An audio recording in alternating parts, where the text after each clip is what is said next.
Hello, everybody, and welcome to the Maurice Brown Comedy Show on bogradio.fm and KCHF TV 11 out of Albuquerque, New Mexico. Welcome to the show, a pastor and a military veteran. He's a comedic genius, and his ability to connect with a wide range of audiences is his genius. He's appeared on NBC, CBS, CW, the History Channel, the historic Kennedy Center in Washington, D.C., and even the White House. Ladies and gentlemen, please welcome to the show comedian P.T. Bratton. What's up, P.T.? Yeah, what's up, sir? I'm so happy to be here. This is crazy. I was like, who are you talking about? But yeah, I think being a pastor and a military vet is very similar. I don't know if you've ever pastored, but yeah, it's a lot of friendly fire going on. A lot of shots fired at the pastor. Probably more in the church than I received in the military, if we're gonna be honest. But yeah. Man, I give you a lot of credit because in the pastor world nowadays there are a lot of shots fired, and some of them placed quite accurately and necessarily. But anyway, we'll get into that later, PT, because I do find it intriguing that you are a pastor and you're able to marry that into the comedy world. I give you a lot of credit for that. I think we gotta, as pastors, I think we should be laughing more in church. And some people don't think comedy belongs in church, believe it or not. When I look at Proverbs, I recall it saying something about laughter being like a medicine. Yep, does good like medicine. That's right.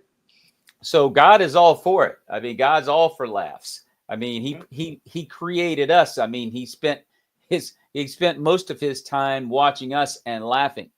But I just appreciate you being on the show. We have a common comedian friend in Valina Metcalf, who's been on the show a number of times, and we've done stand-up comedy together at different shows. And she made you someone in my mind. She said, Maurice, you gotta hook up with PT. Finally, I have gotten an opportunity to get you on the show. And you're a veteran. I mentioned that at the top of the show. You're a military veteran. And as a veteran, how do you gear that, toward appealing to other veterans? I mean, I'm imagining that that's a lot of what your comedy is sort of kind of geared to. I know Valina does a lot of comedy at veteran shows and so forth. But anyway, tell us a little bit about that, PT. Well, I mean, veteran comedy that's where I got my start. It was a nonprofit organization, Armed Services Arts Partnership, that taught this comedy boot camp, and that's what gave me my start into stand-up. So my first jokes were actually not about the military at all. I had been separated for maybe 10 years. Okay. And then the director came to me and was like, "Hey man, do you have some jokes about the military you could tell? Can you talk about the military a little bit?" So it's kind of gradually grown that I talk more about my time in the military, which is I found to be almost universal. Because even though I was serving in the military, I will talk to people who never served, but some of the stories are very similar, and they can relate to my upbringing, what caused me to go in the military, and some of the hijinks and the antics that I was up to while serving. So yeah, it's crazy. It's allowed me to definitely show up in some spaces I would have never dreamed I would be. So I'm just trying to ride the wave. Ride the wave, indeed. Yeah, man. I would imagine there's a lot of comedy in the military. I don't know if you've ever seen Stripes with Bill Murray, but there's tons of comedy in the military. And God bless you for kind of appealing to veterans, because veterans are pretty much disrespected in our society, and that goes all the way back to the 60s. You go out, you fight for your country, you bleed and die for your country, and then you come home and people are like, I don't know you. And I don't want to know you. Yeah. So, yeah.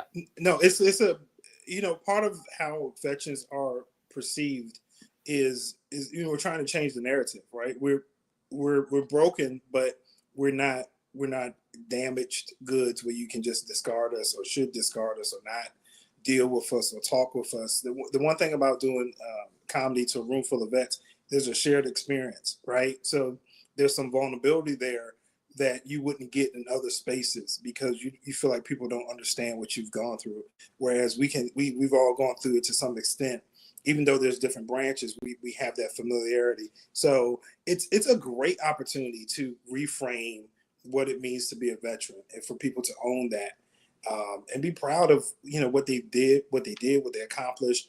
And even though that you may be broken, you're not you're not done. You're not, it's not over. God's still got a purpose and plan for your life. You know what I mean? No, well, there's no doubt about it. And you think about the military, and let's talk about that, your own personal involvement in it. I know that I remember when I was a kid, like 5 years old, and my mother, my father, and my brother went to the airport with my uncle, who was drafted into the military at 18 during the Vietnam era. And we're there at the air. I'm like a 5-year-old kid.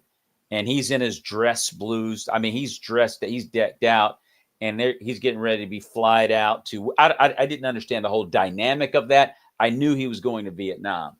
I knew he was going to war. And I was just looking in his eyes, and dude, he was so scared. And it was a quiet, solemn moment. And my thought was, I hope I never have to go to the military. I don't want to go to war. It just scared the heck out of me.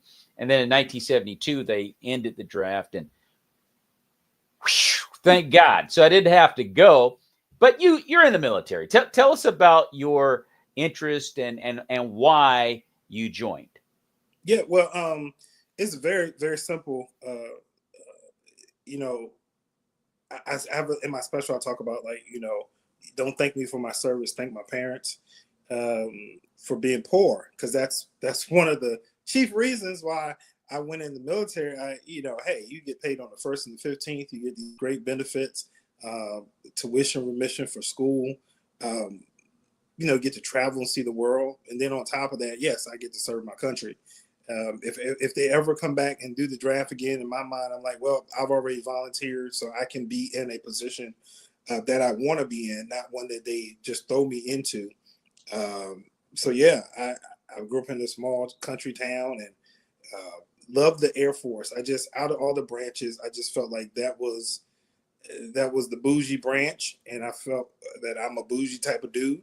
And I'm like, that's where, I'm like, they're the ones that they get ridiculed for, keeping banker's hours. And I'm like, that sounds good to me. I don't know. I was a different kind of dude. Other people are like, oh, that's not real military. I'm like, cool, but I still get the same benefits as the real military. I'm like, sign me up. I'm like, let's go.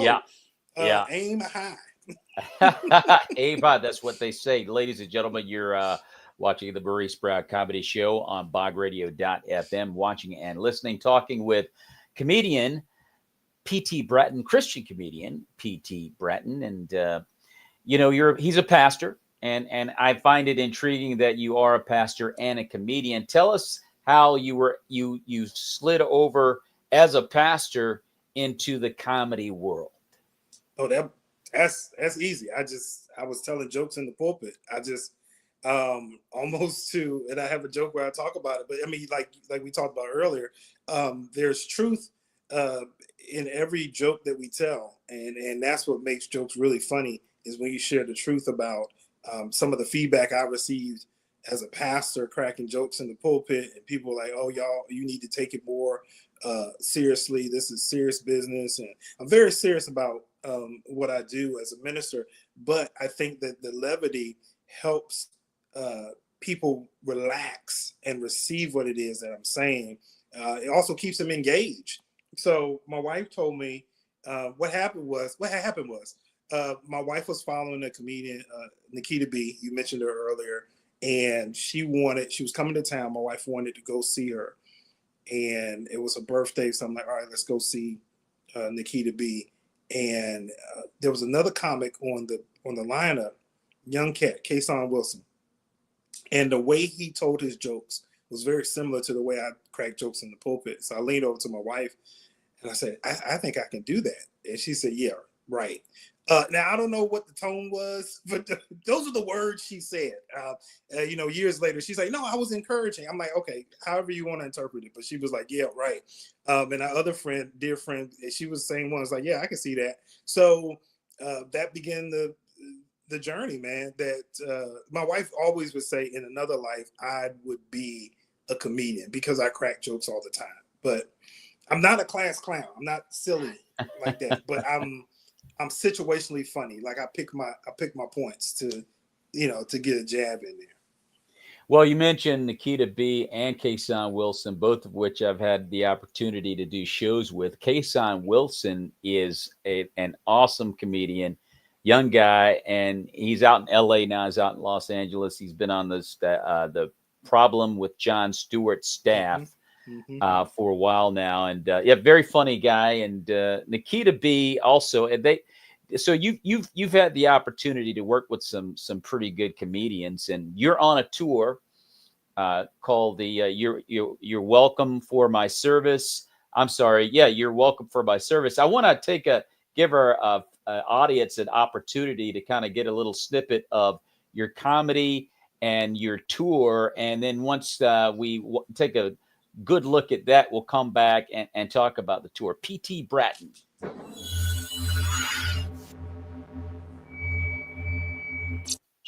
I joined the military because they had a great package at the time.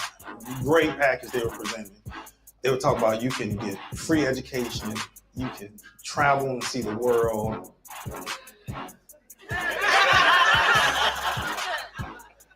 There was an asterisk there, right? You know what I mean? Like, there was only certain places they were going to send you. I was not a good cop. I was not a good cop. I knew I wasn't supposed to be a cop when I pepper sprayed myself. When I pepper sprayed,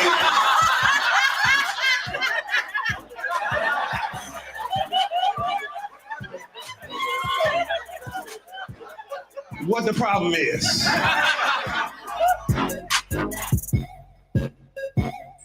Cops respond to stuff out of a sense of what? Duty, loyalty, sense of honor, integrity, service before self. None of that. That wasn't me. No. I responded out of nosiness. Okay, go ahead.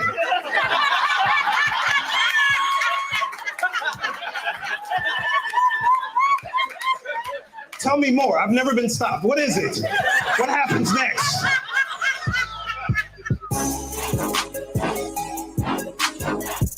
He's got what? Where?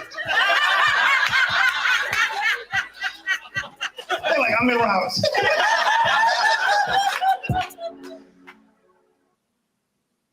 I love it. What? Where? P.T. Bratton on the Maurice Brown Comedy Show on bogradio.fm. Thanks for tuning in, everybody. Talking with Christian comedian P.T. Bratton. That was a promo for your tour. You're welcome for my service. Tell us a little bit about the tour and how folks can actually get a copy of your album. Yeah, so that was my first special I recorded on Veterans Day. That was 2 years ago. So it came out last year. Okay. And it was in a spot that I had been doing shows regularly for dedicated to veteran owned businesses, and it was a great atmosphere. And so you could check it out. I'm so blessed. Comedy Dynamics is distributing it, so it's out on Amazon Prime. It's on Apple TV, Google platform, whatever that is, iTunes. I just got word it's on Sirius XM. So that was really cool because people have been calling me or messaging me and say, "Hey, I just heard you on the radio." I'm like, "That's real cool." So it's out there. It's on Spotify. Definitely go and check it out. So as a result of that, we're going on tour this fall. We're taking the show on the road, and we're booking dates now. So I'm excited. Really, you know this. Sometimes you just sit back and you're in awe about what God is doing and how He's doing it. And I just never thought when I was pastoring in Hampton Roads that I would be where I am right now. So, Well, and God bless you. I mean, you've been grinding, and how long have you been in comedy now, PT? it'll be 10 years in December.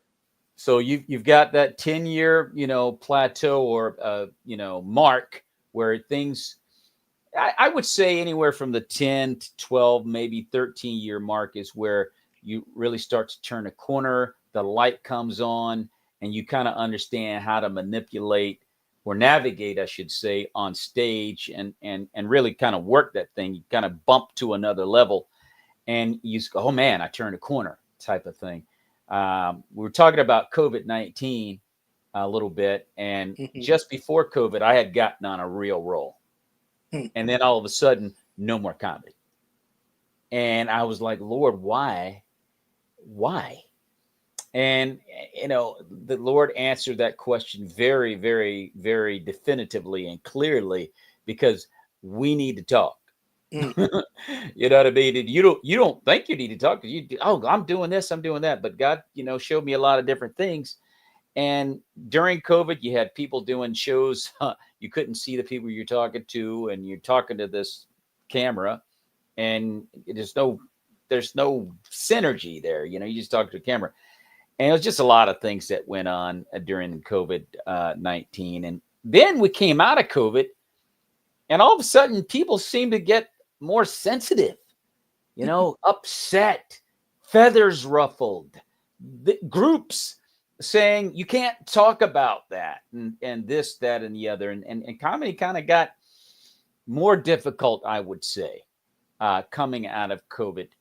And I would love to get your response to that. But before I do, I want to play a trailer of a documentary a friend of mine did by the name of Donnie Stopa.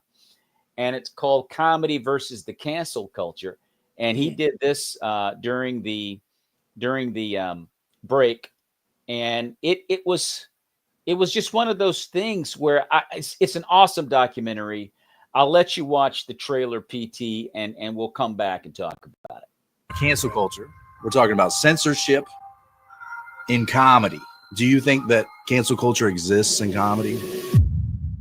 Basically, in a nutshell. Definitely feel like, as bizarre as it sounds, like there's a war on jokes right now. Cancel culture, it's such a misdirected umbrella term. You can't police what is subjective. Oh, wow! Like, you kind of have to live your life bulletproof now. You just have to. Greatest night in the history of television. You can't say an inappropriate joke that doesn't have the right context. There's always going to be some sliver of cancel culture, of woke, of political correctness. You're not funny, and this is how you have to do the joke, because I know how funny jokes work.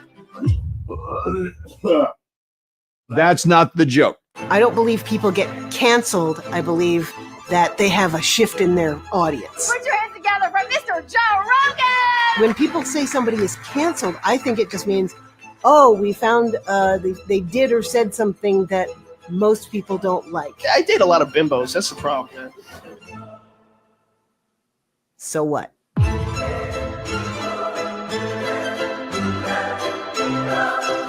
So, let's think about that joke in today's culture.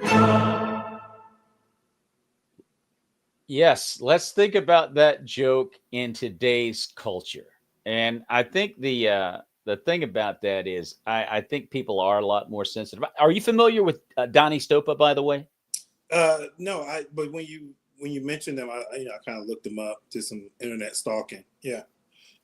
Yeah, Donnie's also situated in Texas. He's in Austin, and he's a good comedy friend. And he did that documentary, and I think it's going to come out on a platform here very soon. He's still in contractual, negotiations and so forth. But comedy has taken on a different kind of deal. And people are getting upset. You got all these groups out here now that don't want you to talk about this. Hey, foul, you can't talk about that. I think the cataclysmic moment when we really realized that comedy had kind of changed was when Will Smith slapped Chris Rock. Okay, went out on stage in front of the world and he open-handed this bad. And you kind of go into some of these clubs, and there have been people now that have actually charged comedians from the audience since that slap. And I actually did a show where I was talking about a guy in a fishnet shirt that I had seen on the interstate, and I was just talking about it, and how weird it was, and so forth. And there was a guy in the audience who had on a fishnet shirt, and the booker who hired me came onto the stage in the middle of my set and said, "Can you please apologize to my nephew? He's got on a fishnet shirt and he's gay, and you offended him." And I went, "You ever seen Sanford and Son?" And I went, "Okay." And I apologized if I offended, yada, yada. And I continued on with my set. And then there were several audience members after the show that said, "You should not have apologized. It was really funny. Anybody that's stupid enough to wear a fishnet shirt to a comedy show, they deserve to be joned on." So my point is, things like that happen. What is your experience with how you do your comedy, and in an effort to not offend, if that's even a part of your mindset when you're performing? Well, I think it goes back to COVID. I did not stop. And there were a lot of comedians that stopped. And like you said, we were headed up. I had a conference lined up, a big conference lined up in Atlanta, Georgia. I'm like, okay, we about to break through to the next level. And then slowly but surely things started getting canceled. I had another rather large gig in Florida, and I'm just praying that they wouldn't cancel that. And they did, because, everything was shutting down. And, those kind of gigs didn't come back, right? So it's not like, okay, once things open back up, they reach back out to you. You have to kind of start over in a lot of ways. But a couple of my friends and I, we did not stop. We went on Zoom. It was myself and 3 other friends who are comedians, and we just cut up every Friday for a year. While people were just on lockdown, we Friday night, you were looking forward to. We had a faithful group of people that would come, and they would look forward to us clowning with us, and we set up an environment that it became a community, right? So like they could throw things in the chat, and we would interact with what they're saying. So it's not just us telling jokes to a screen. We're playing with each other as comedians and the audience, and for just an hour, you can get your mind off of everything that's going on in the world. So what they said in the documentary, I thought was really good, is like, we found our tribe, we found our community. So as we came out of COVID and things started opening back up, those same people were, okay, where are they going to be? I think they're funny. I'm going to follow them. And we kind of found our voice, right? So I'm not, by nature, I'm not a mean comic. Now, I will make fun of people, but in a way that you feel like we are all in this thing together. And I think that's if you're going to make fun of people, like I think about D.L. Hughley is the greatest. I grew up watching D.L. Hughley on Comic View. So like one of the greatest Joners, you know what I'm saying? Like he would just go in, and when he did the Kings of Comedy, he went straight down the road. And just, he has a knack for that. I think if you go to see D.L. Hughley, that's what you expect. Like, if you come in there looking any kind of way, he's going to say something about it. But there are some shows where people are not ready for that. And so I get that a lot when I go to shows. Like, people don't want to sit up front, and I have to tell them it's not that kind of show. We're not going to single you out and make you feel like you're less than. If anything, we're going to bring you in and make you feel like you're normal, like you're one of us. So I do take a different approach to that, right? So I do all of us, we do crowd work, but my approach is to make you feel comfortable. It's to make you feel like, okay, me too. Like, it's not just you, it's me, it's us. We in this together, as opposed to, hey, everybody look at this person. Because I think that's the part that cancel culture kind of came out of, right? Is And the funny story that you told, I mean, it wasn't funny to you, but it's funny to me. Like, people will get offended for other people. I think that's interesting, right? Cancel culture is 9 times out of 10, it's somebody else being offended for somebody else. Like, I'm offended for you on behalf of you. But that's because nobody wants anyone else to feel isolated or left out. And I'm like, and comedy should bring us together. It should. I think also when you talk about people, if they know it's coming from a place of love, like we just trying to have a good time, I think that's also an added element that helps you not get canceled. I don't really I don't really think about it a lot because I don't come across mean spirited, and I think sometimes that's the way people deliver things. It's confusing. I did a show in Delaware with one of those old school comics, right, that you're talking about, and he probably didn't do anything during COVID and came back out, and he's outside now, but he's saying some stuff, and I'm back there with my wife, and we're cringing. I'm like, "Ooh, did you just say that? Did you?" Like things about people's ethnicity. Like he talked to one lady. He's like, "Where you from?" She's like, "Puerto Rico." And then he proceeded to call her Mexican. And I was like, "Whoa, whoa! You just asked her where she's from. She said she's Puerto Rican, and he's gonna call her Mexican. Like, oh, it's all the same thing." I'm like, "Dude, what are you doing?" Like that's right. So when he started, I think that's how he kind of started. Was like, so everybody's like, "Whoa." And then when he's asking for involvement from the audience, nobody wants to say anything because you've already showed me what you're going to do with information I give you. As opposed to if you give me information and I say something that's funny and it's light, then people are going to be more apt to be like, okay, I'll talk to them. And you know what I'm talking about. Like if you are mean to the first person you talk to, the whole audience will shut down. Like nobody else is talking to you. Yeah. Like if you say, "Hey, where you from?" and they don't say nothing, say, "Well, that's a stupid answer," or "You're stupid," or and don't ask nobody else. I'm like, you just ragged on that first guy. Right. Well, and think about it, PT. There are comedians that are prolific at destroying different people. I mean, D.L. Hughley made his set on Kings of Comedy by joining out of the audience. Yeah. I wish someone had come up on stage when I did that fishnet story and said, on behalf of the comedian, I speak for the audience.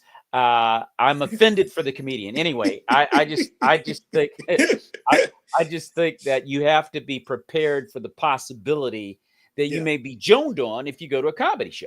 Yeah. I mean, it's, you know what I mean? And most comics are not mean. So if someone throws a jab or two at you, it's in good nature. It's good natured. It's not vicious. But so I'll preface this like this, and you've been around a long time, so you know exactly what I'm talking about. There are certain audiences where you have to just stick to your script. Like I just got to tell my written jokes. I can't play with this audience because they are super sensitive. I did a show recently, 2 other comics, and the guy that was running it, he wanted to talk to me because he was like, "Oh, the people that hired us had an issue with some of the jokes." So I'm thinking like jokes that the other comics said that kind of ride the line. I'm clean. I'm like, what could they be offended? They got offended at things I said about me, which I think is hilarious. Like I talked about me being fluffy, and one person was like, "Oh, that was inappropriate because this young lady is struggling with her weight." I'm like, I was not talking about her. I'm talking about me struggling with my weight. Yeah.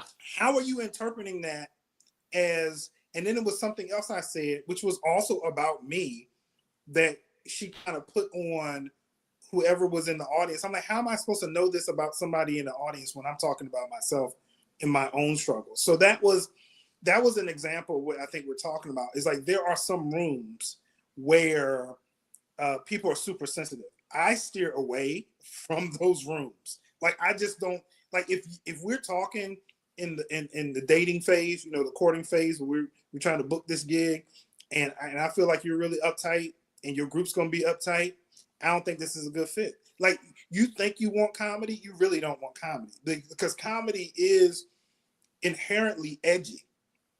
So yes. But that's where we are now in this. And I think the we got to be aware as comedians that we just can't do comedy everywhere. And there are people going to come to us and like, oh, we want you to do comedy. What kind of group is it? Well, it's this kind of group, and you can't talk about this, and you can't talk about this, and come talk. Well, I can't. No, you don't need to do comedy then. Like if you got all, do something else, do some finger painting, do something else that's not going to ruffle people's feathers, because comedy it's edgy. It's talking about that uncomfortable stuff, the stuff that you're thinking but won't say. And I mean, I talk about race a lot because I'm Black in America. Like, what else? I gotta talk about it. Like, that's my life. That's my existence. And a lot of times I'm in a room full of people that don't look like me. And yes, they can get offended. 9 times out of 10 they don't, because of the way I present it. But that's another thing too. Comedians we have to stop being lazy, and we have to take the time to write the joke so that it's funny. Like, write the joke to a punchline. Sometimes we say things that are true, sometimes distasteful, it's hard to swallow, but we have not written the joke to a punchline. And then that's another thing that gets us canceled, right? So if I just get up there and talk about the LGBTQ community without having a punchline, then yes, you know what? I probably should be canceled, because now I'm not a comedian. I'm just saying stuff. I'm just saying stuff. You know what I mean? Like, that's not. Go ahead. Yeah. So I like what you're saying. I mean, I think a lot of times, comedians will get up and make statements rather than writing to the punchline. The point is to be funny. You can make a statement and you can send a message, but make sure it's funny more than anything. Dave Chappelle got into some trouble doing his Netflix special where he was talking about the LGBT community. I think it was his second of third specials, and he got into a lot of trouble. Now, was Dave Chappelle funny? Oh yeah, Dave Chappelle was funny. So I guess my point is saying that even at that point, you are running the risk of offending people. However, I will add that Dave Chappelle is also a thinker. Mm-hmm. And so when he tells his stories, or when he's thinking things out, it's funny along the way. He has the luxury, because he's a great storyteller, mm-hmm. that he can get away with maybe not hitting a punchline because it was so funny. I mean, everything was so funny, and someone might get stung after it. And that leads me to my next question to you, PT. Have you ever had personal struggles that you had to resolve within yourself first before you could make a joke out of it, and then the joke actually helped someone going through the same thing? Yeah, I mean, recently, I lost my mom just before COVID hit, and it's hard. You don't want to lose a loved one, but I was grateful that she didn't have to go through what we went through with COVID, that we didn't have to go through her being in the hospital and not being able to see her and visit her. So it took me a while. I'm just now at the point where I'm writing jokes about my mom being in the hospice, and some of the things that were funny about the experience, but not funny at the time. And a friend of mine says this all the time. I don't know where she got it from, but she says you have to write from your scar and not from your wound. So a lot of comedians get that mixed up. Like, I just got divorced and now I'm going to write about getting divorced. So it's still an open wound. It's going to come off angry. It's going to come off bitter. It's going to come off not funny, right? But if you let it heal, and then there's a scar and it's healing, now you can start to write from a place that, okay, this needs to be funny. Like, at the end of this needs to be funny. And I think when you talk about Dave Chappelle, another thing too, Dave Chappelle is a whole nother level. He has an audience to where he can announce today that he's doing a show and it'll sell out in under an hour. He has a following. And oh yeah, younger comics look up to him and think they can be like him. They can be like George Carlin. They can be like these edgy comics, and they really can't. No, you can't even write on that level that person is writing on. I always tell younger comics, start off writing about you, because can't nobody beat you at being you. Start off Right. talking about you, and it makes you unique because you have a unique experience. I go to open mics all the time, and I get frustrated because everyone gets up and talks about the same three things at open mics. You talk about illicit drugs, some kind of sex, and doing like in a combination of those, right? Yeah. And then online dating. That's the third thing. Like you hear that at all the open mics. I'm like, everybody's talking about the same thing. If you talk about your life and how you were raised and your upbringing, and when you worked at the Piggly Wiggly, like who else worked at the Piggly Wiggly and got fired like you? How'd you get fired on your day off, Craig? Like, let's think about things that are unique. You know what I'm saying? Because then because now you stand out in this crowd of other people that's talking about the same thing. You're talking about something different. And it's okay to idolize these people, but you gotta, like you said, hopefully around year 10, you done figured out your voice, and you stop sounding like the person you idolize. Because early on, we all do that. We like, okay, I like Kevin Hart, so then I get on stage, I'm like, boom, boom, pow. Okay, this is what happened. Check it, because I'm trying to be Kevin Hart because I like the way Kevin Hart delivers it. But you got to learn your own way to deliver. You also got to learn what you are meant to talk about. That's believable, like authentic. I can't get on there as a pastor. And I tried this actually when I first started. I started off as like the angry pastor, and people always talk about pastors. I'm gonna talk about the congregation. It didn't fly. It didn't feel authentic for me. And the people that know me was like, what are you doing? So I quickly pivoted. I'm like, I'm a laid back type of person. Let me be that on stage. I crank it up a little bit, but it's really me. It's just an exaggerated version of me. On any day, this is me cracking jokes, but just like I crank it up a little bit because I'm on stage. But that's what I'm talking about. I think me talking about my mom, because I do remember your question. Okay. Me talking about my mom and going through hospice and going through that process, it helps people. People have come up to me afterwards and say, I went through that with my mom as well. And, it's amazing because people will come and share stuff with you and you don't even know what you helped them tap into. And my whole thing about talking about my mom is a way for me to keep her alive, because I keep the memory alive of the funny things she said or the funny things that she did. And that keeps, the more I talk about it, the more she never dies. You know what I mean? The more she's still here with me, if that makes sense.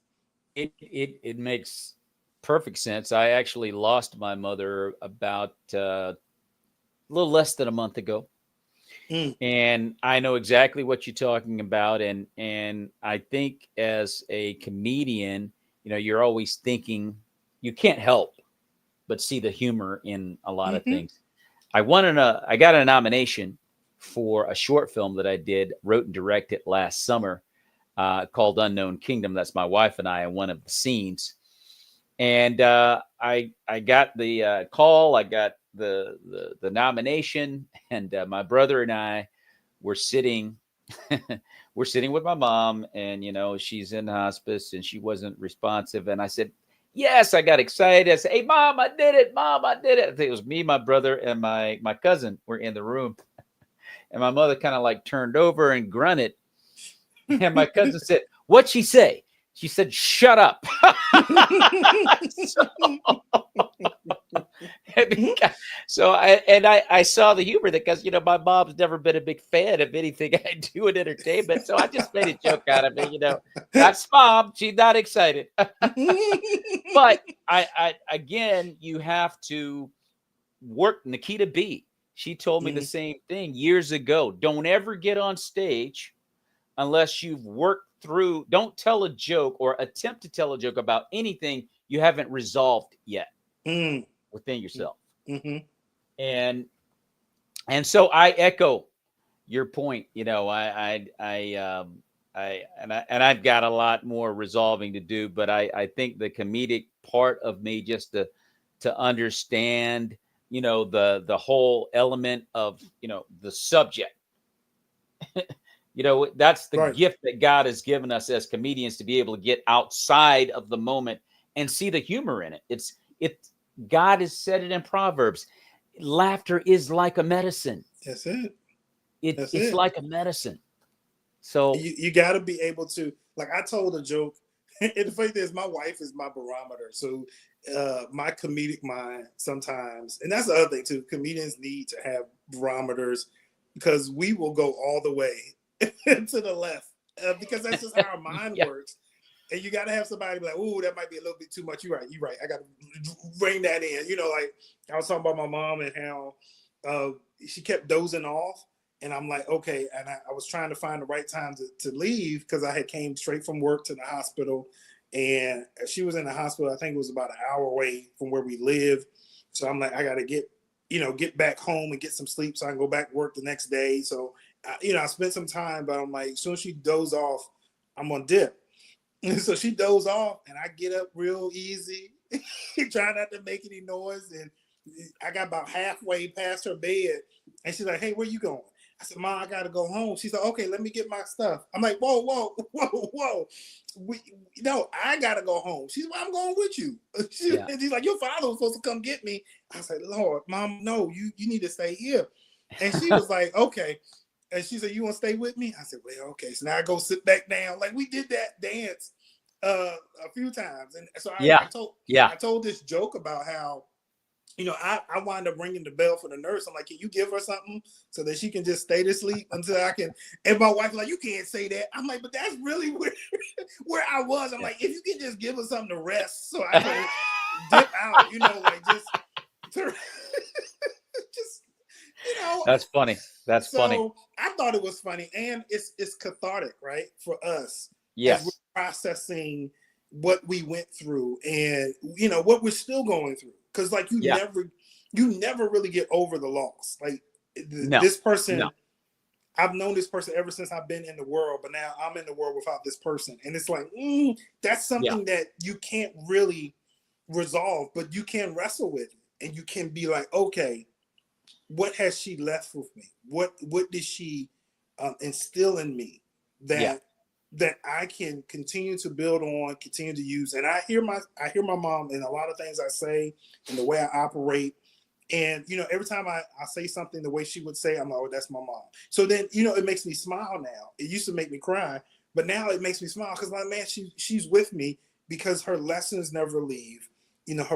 Her essence and her spirit of how she moved throughout this world, the graciousness. I'm like, man. So as I'm saying that on the stage and I'm working through that, I'm wrestling with it, it's helping other people that may be going through something similar, right? Absolutely. Because they hear my heart, but they also hear me laughing. It gives them hope. Dog, he's laughing. Yeah, but it's been a couple years. You know what I mean? But they like, okay, it gives me hope, because I might be right in it now or just coming out of it. And I know, I can work through this, and I can get to a point where, so it's good.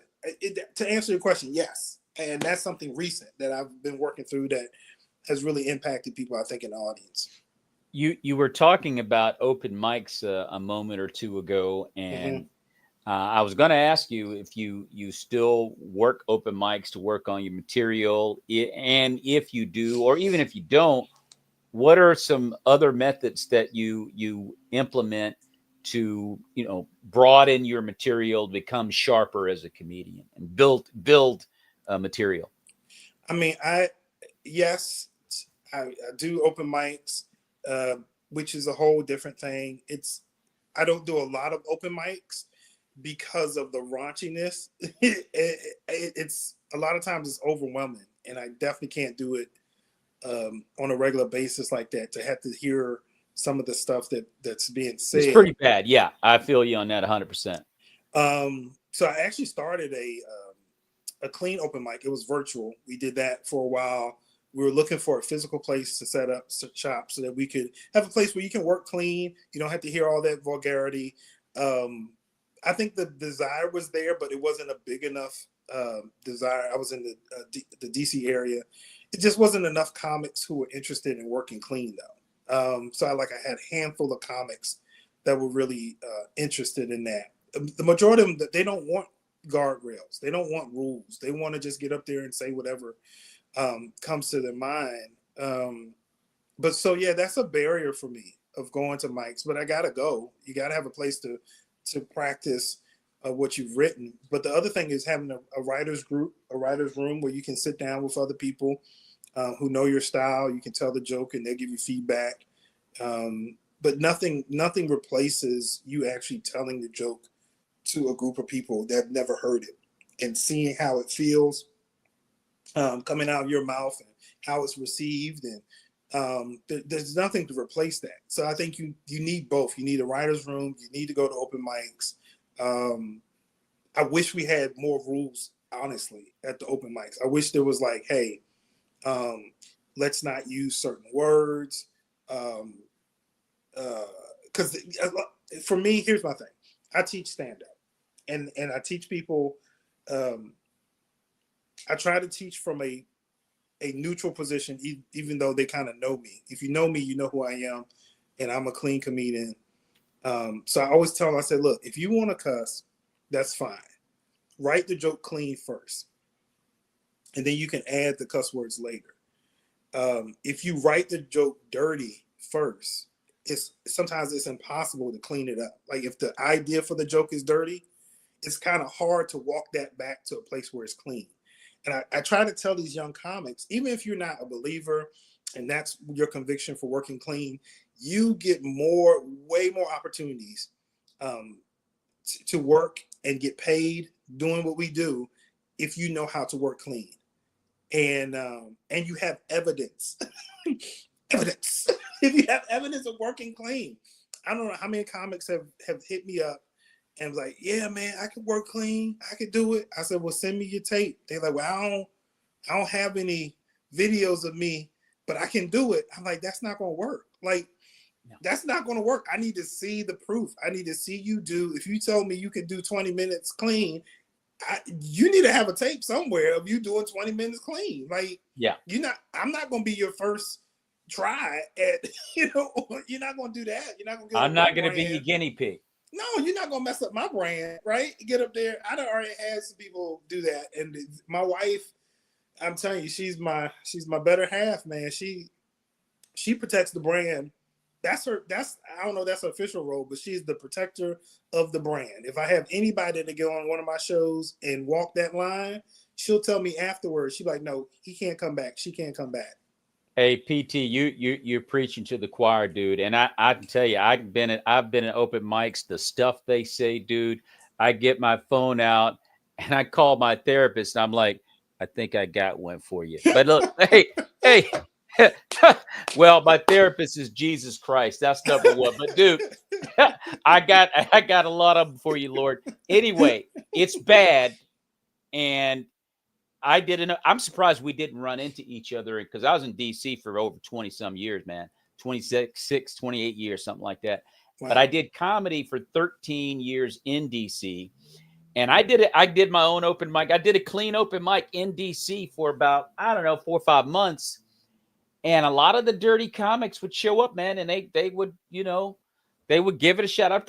I was probably 90, maybe even 95% good. But most of those guys did a good job. But you had every now and then you had somebody that would mess up. Mm-hmm. And so I had this one guy. This guy gets up. This guy had this thick Eastern European accent, broken English, and he starts talking about something, and my wife looks at me and she goes, "Get him off the stage." Right? Say, hey, PT, I run up there, get the guy off. I go, "Ladies and gentlemen, so and so," right? He gets up, and so afterwards, I go over to him. I go, "Dude, I told you no cussing. What were you doing?" He said, "Yeah, but I don't cuss."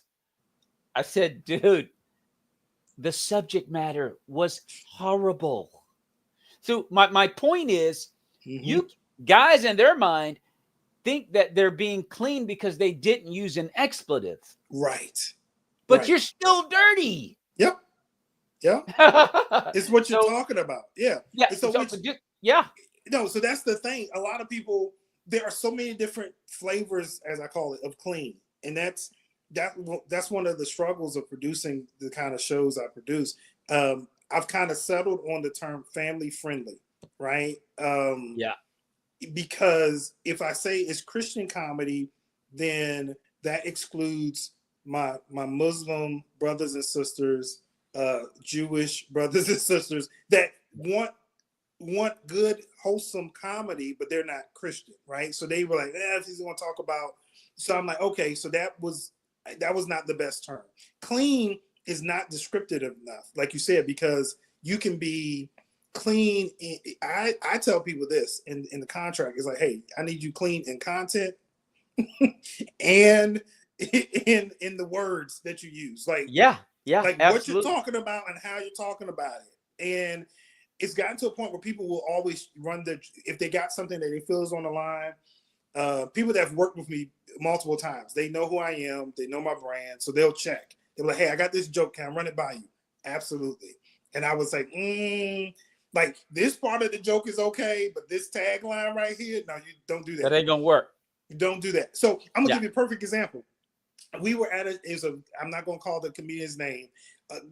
She did a good job. She was rolling, and then the joke itself was all right. It was on the line, but the tagline was over the line, and the audience tightened up. They was laughing with her. As soon as she did that tagline that was over the line, they was zoop, and she felt it. And she was like, oh, I lost you. But I say, and then I told the other comedians in the back, I said, this is what I'm telling you. This is the crowd. They came for a family-friendly show. So if you can go over the line if you want to, one, you're not going to get booked again. But two, you're going to lose the audience. Yeah. They don't want to hear that. Like they did not come here to hear that.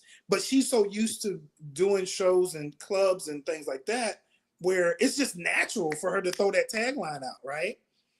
But she threw it out there and we was like, woo. It's like, oh, and like you said, do you go save her or can she recover? I mean, she was a pro. She was able to recover after that. I think she tried something else that was kind of on the line. And again, they were not going there. And the audience will tell you. The audience will let you know if they're going to rock with you or not, right? Oh yeah, they'll let you know right off the rip. There's no question. Yeah, which I got another friend, man. He likes to go dirty. He doesn't do it on my shows, but when I'm working with him on his shows, and he'll come out. One show I'll never forget. He came out the gate hot, and he just started off dirty, and he lost them. So it was just a painful ride for him. And then afterwards, he's like, "Man, yeah, I started too dirty." I'm like, "Yes, stop doing that. Like, stop going." It's like, I don't know why he wants. You might have a handful of people that might be okay with that, but here's the reality: when you do corporate comedy, that's not the right environment. It doesn't matter if we're in the office or not. I can't laugh at a dirty joke in front of my HR person or in front of my boss. Like, I cannot. Even if I think it's funny, I can't do that. Like, some comics don't understand that. That's just not the setting. And they might tell you, "Hey, man, do whatever. Go rated R." I'm like, don't do that. Don't. That's not good business. You don't have to do that. No, it's not. And I think that's what a lot of comedians need to understand is that if you really want to work in this business, you have to have clean sets. You want to be dirty? Go ahead. But you're not going to see, for example, I'll give you a good example. You'll see people like Dave Chappelle or Eddie Murphy or Richard Pryor or Bill Burr, some of these guys who are typically dirty. They're not going to do that on David Letterman. They're not going to do that on Saturday Night Live. They're not going to do that on a national forum. They have the ability to go clean. You're so focused on trying to be great, you're not even half decent. You feel what I'm saying, PT? You're not even half decent. So to your point, I totally agree. And with that, and PT, I wish you had another hour, man, because this has been a great conversation. We're going to have to dip out, but this has been a great convo. I've loved every moment of it. And folks, if you've enjoyed our conversation, well, like it and share it and subscribe to the Maurice Brown Comedy Channel. And also every Monday through Friday at 9 a.m. on bogradio.fm, you can listen to the Maurice Brown Comedy Show. So if you missed this edition with PT Bratton, catch him next week. You can hear the recording next week on bogradio.fm and also every Sunday night on kchftv.org, TV 11 out of Albuquerque, New Mexico. And that's going to be 8 o'clock Mountain Time. So I don't know what time that is on the East Coast, if it's 1 in the morning or whatever it is. Check it out. You can just go to Google will tell you what Mountain Time be. But every Sunday night, you can listen to the Maurice Brown Comedy Show, and you can hear PT Bratton in a couple of weeks. I'll let you know, PT, when that airs.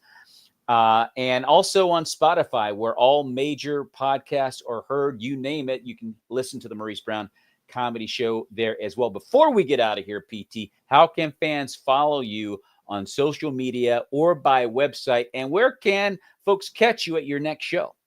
Okay, you can find me on social media at PT Bratton on all the platforms. Well, not TikTok, because China.